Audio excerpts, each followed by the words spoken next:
All right, welcome back to another episode of SORD SLEDS. We're here with Adam from Gulf of America Outfitters, and he's going to give us a full rundown of the Gulf of America outfit from the house to the 3 boats and the captain. Man, it's so good to be here. Tell us just a little bit, how did you start this thing? Yeah, man. Well, first, appreciate you guys for coming out.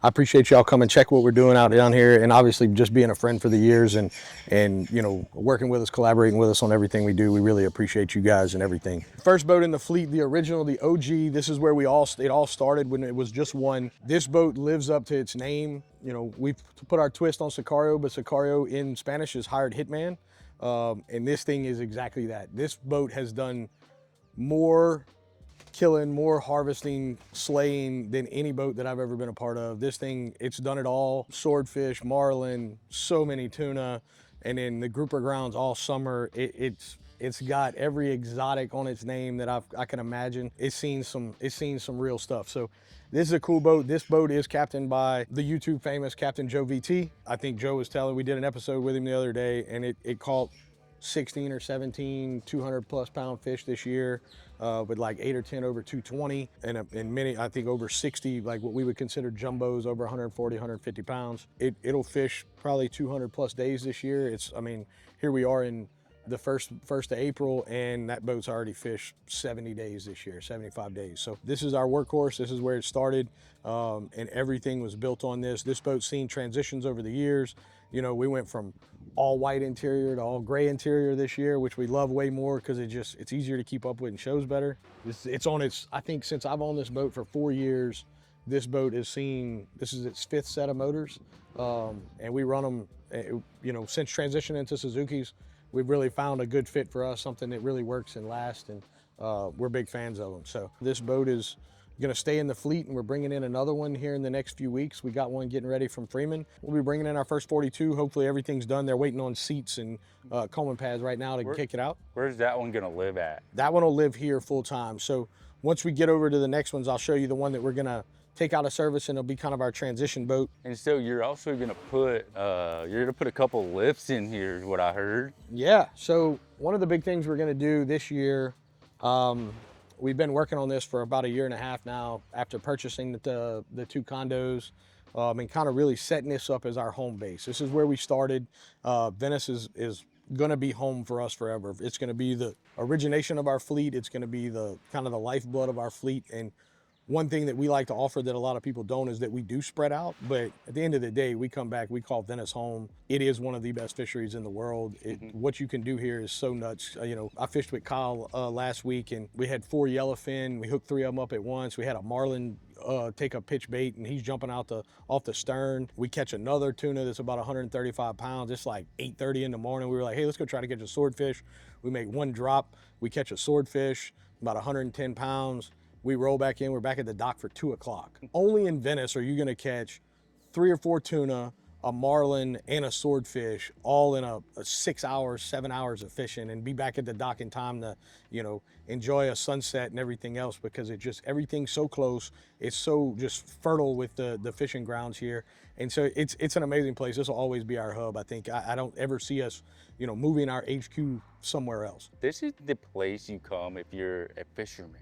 Anybody in the United States, even internationally, that really wants to target fish in the most unique way. I mean, you literally run down the Mississippi Delta, you're in brown water, river water, then you bust out, and within 20 miles, you're hitting blue water. So I see these 2 boats here. So one of them is actually kind of riding a little bit higher. They're both Freeman 37s, right?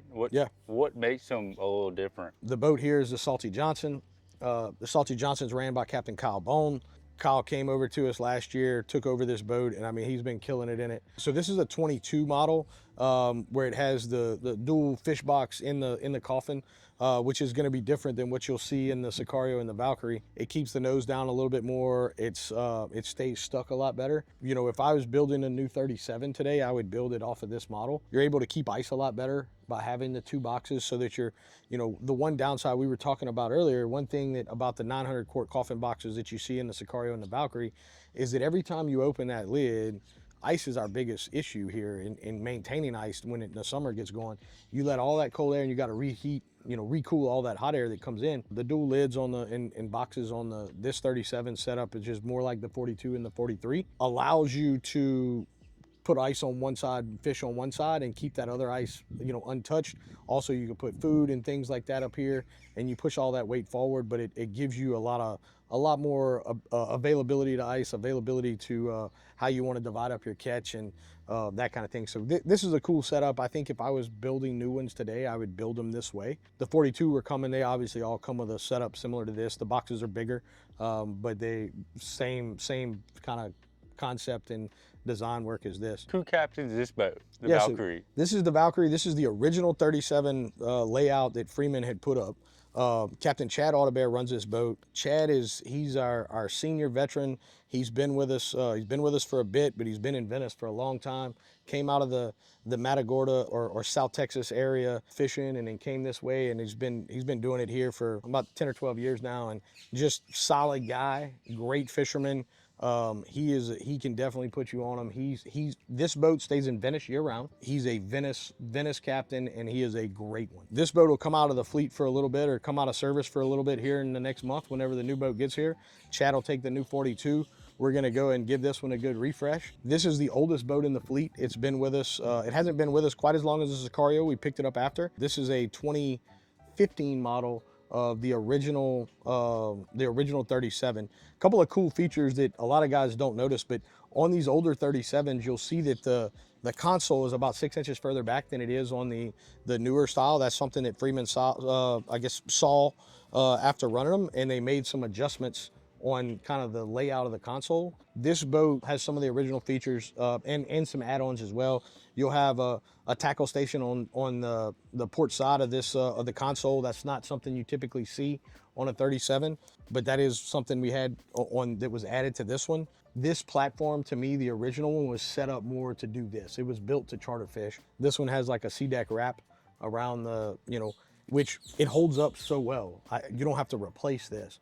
Like I change combing pads out every 2 years on the other boats just because they get worn. Fish coming over, you pull big fish every day over the gunnels, and they rub on that. Eventually a tail or a fin or something catches and you get a little tear and you rip, and you got to maintain that. Our average boat runs 150 days a year to 200 days a year, so we're constantly having to make changes and make upgrades and keep things up and rolling. You kind of got a bunch of high-end brands here. You got Freemans, obviously we got Suzuki's. Why do you choose to partner with this kind of boat over, say, like maybe a yellowfin or a contender? We started this because we love doing what we're doing. Like, we wanted an opportunity to go and do this more and be on the water more, and it was a way to have a business that allowed us to be in both places, right? Like, I can do business and I can be on the water a lot more. And in doing that, we wanted everything to feel super organic. We wanted everything to feel like relationships. Like, we deal with people that become friends. All of the guys that have supported us along the way, like what SORD has done, like what PBO's done. Turtle Box has kind of been our flagship sponsor since we got going, and those guys have been nothing but great to us, but they're friends. These aren't relationships that are built around the marketing concept of it. It's almost as if the marketing comes second to the relationships that we've built over the years. These are guys that, like, when I have a trip that I'm going out and I'm just going, I want to go fishing, like, these are the guys that I call to go fishing, is the guys that have their names on things. And it's not because they have their names on things, because these are the guys that I enjoy hanging out with. And so that's how our packages and all of everything that we've built has been built around relationships, face-to-face contact, guys that I want to spend time with. Everything PBO's been, Rob and Bill have been amazing to us over the years, and seeing them grow and with us, and same thing with SORD, like you guys coming in, having a relationship with Joe and then building that relationship with us. And I am enjoying seeing all these companies that started and are working their way through entrepreneurship and all of those things, like, build themselves up, and us be a part of that. Like, that to me is one of the most rewarding things in this. I always thought it would be the fishing side of it, and I always thought it'd be like, oh, I get to go fishing for a living now, and I'm on the water whenever I need to be and want to be. But it's really been watching all these brands and all these people that took a chance on themselves through the outdoors and grew something special. And then for us to be a part of that throughout the years has been, that's what I feel like when I really look back at what we've done over the last 6 years of doing this, that's what makes me the happiest, is like seeing everybody else succeed, and seeing how the success and how the high tide has raised all ships, and just doing things in the right way and doing it with the right people. It seems to be to me, that'll always be the catalyst that drives us to, hey, who we want to do business with is going to be the guys that we feel like also the guys I want to hang out with. Yeah, I mean, I remember just like, obviously we worked with Joe. I think this is probably be year 6 that we've done something with Joe, but I always remember like going fishing, you never want it to feel like this is just a transaction. Like, and honestly, catching the fish is secondary. I mean, do I want to kill some fish? Dude, absolutely. But if you told me I'm gonna go kill a bunch of fish with people that I don't like, count me out. Yeah. I don't even want to be on that boat. Right. But if it's with guys that like I genuinely enjoy being with, yeah, which like pretty much all the guys at Gulf of America are like really cool people, man. We appreciate it. And like everybody's just got that lightheartedness but seriousness about them. Like when they fish, like they're serious about fishing, but they're good people to hang out with. Yeah. I think sometimes people come down here and they meet these captains and these, different guys that own these companies down here, and they see that kind of, that super chill vibe, and that's something that they've earned over the years. But I think that people, like, what you have to understand is that the guys that come fish down here every day, like if you fish out of Venice for a handful of time, like you quickly can become one of the best fishermen in the world because of what's offered and what you can see on a day-to-day basis. Like your skill set will evolve very quickly. And so that's something that, like, I tell people, like, hey, look, these guys are jovial and they're super fun guys to be around. Don't mistake that these guys they're so good at what they do. But because anytime you're that good at something and you get to that point, it makes it to where, what you do becomes, I'm not going to call it easy because it's definitely not easy, but it just becomes so smooth. And I use the word organic, like they organically just are able to do this and catch these fish and be a part of this fishery and, run this river. Like this is one of the hardest rivers in the world to run because of the amount of fog that we get during the wintertime. And like, I've been out of here many a days, you can't even see the bow of the boat and you're running off electronics and you got a 30-mile, 27-mile run through to South Pass from right here. And I mean, it's tricky. You got to be a very skilled navigator and a captain to be able to manage these things. So this is the Gulf of America how? Yeah. Right? What would we consider this to be? Yeah, so this is what we consider to be the premier places to stay in Venice. We have both sides. It's a 3-bed, 2-bath condos. Great layout, super open floor plan so that, everybody has plenty of space here. We have plenty of beds. I think we have 8 beds in each so we can accommodate more folks and have, crew comes and they want a boat. We got a condo if you want to get 2 boats for a bachelor party or a corporate trip. We can put them all in the same setup where they're next to each other, but now you have 6 bedrooms, and we have vac machines, like large vacuum seal machines to prepare your fish after you're finished so that you can take that home and keep it best as possible. We have freezers in here for guys that are flying in that need to vacuum pack their fish and freeze them so that they can take them on a flight on the way home. Mm-hmm. So we've tried to really look at what all the different pieces were so that we can make the experience here really the best it can be for our customers and our clients that are coming in from all over the country. I'd say probably 80% of our clientele comes from out of town. A lot of guys from the Florida area, a lot of guys from the Carolinas, and then we're starting to really make moves to be in the up north. We're getting a lot of guys this time of year, especially from North Dakota, South Dakota, Montana, Wyoming, Minnesota. It's 75 degrees, 80 degrees out here. The sun's shining. Got a nice little breeze, and that's what we're kind of catering to. But we want you, if you're coming to stay for 4 or 5 days, we want you to feel like this is a vacation and it's well set up for you. So that's what we've done with the condos. I'll talk a little bit about our latest addition. We just added this yesterday. We're all down here for this, kind of our big unveiling. We got a custom built 12-foot killer dock slam. I'm stoked about it. Like, I got it in last night. We put it together yesterday. We got the power and the water hooked up. This thing is gonna be cool.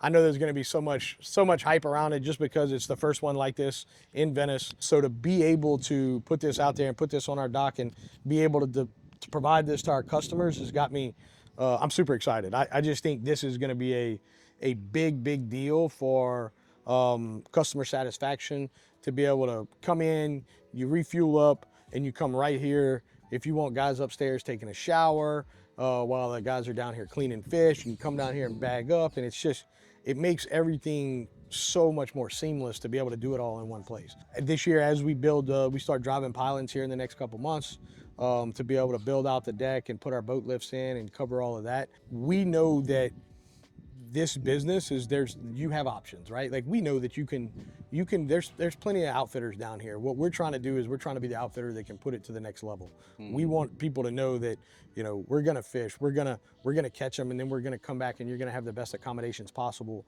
that you can get in Venice for sure. And we've definitely spent the dollars to make sure that you see that when you get here. You can't help but look around and see that, like, hey, these guys they're not cutting any corners. Like everything that I could possibly need is right here where it's at, from ice to the vacuum machines to being able to clean fish under this beautiful new killer dock.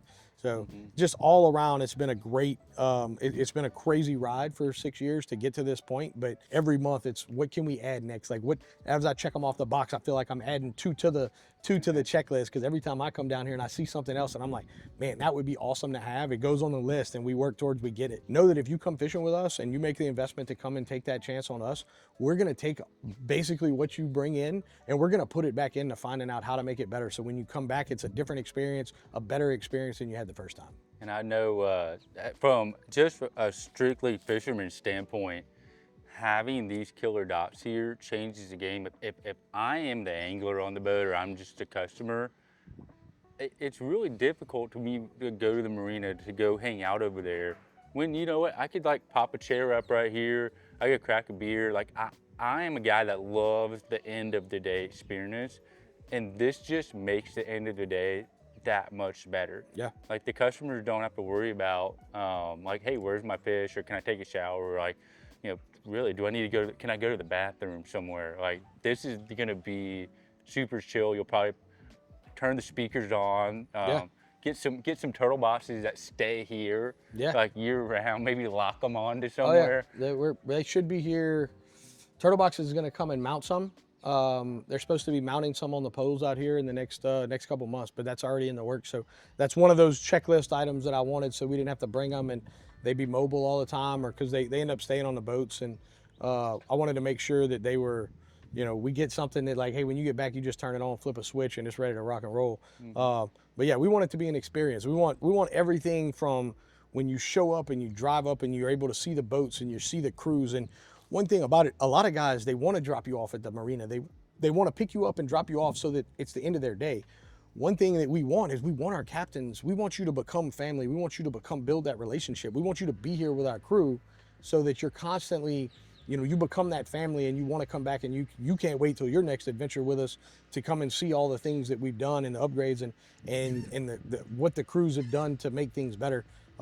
Everything from condos to boats to after adventure experience like this, and everything is one of the things that's what we're looking for, is to everything to be that next level, to really dot that I and cross that T, that most people just kind of overlook that kind of thing. But to me, that's where we set ourselves apart. That's what Gulf of America Outfitters has done to be different than the rest of the fishing industry. Is our goal is customer satisfaction first. I know that there's going to be days that fishing's going to be tougher than others. Like, you guys fished yesterday and y'all caught 10 tuna and y'all made 2 drifts, and it's amazing, right? That is Venice. But there's also days in certain times of the year when, like, fishing's gonna get harder. It might be bigger fish season where you might get 2 bites and something might not go right. I can control the experience. I can control what you see when you get here and all of those things. I can't always control the weather. I can't always control how the fish bite. We're gonna do everything in our power to make it happen every day that we can. But I can always control these things. And that's what, to me, sets us apart, is that we are working really, really hard to control the things that can be controlled and making sure that that's not something that's slipping through the cracks. Absolutely, man. Well, man, this has been an awesome episode of SORD SLEDS, and we're excited to come back here next time, and actually we'll use them again. Like, these fish cleaning stations are sick. Yeah. We appreciate you for inviting us down, and hey, we'll see you guys on the next time on SORD SLEDS.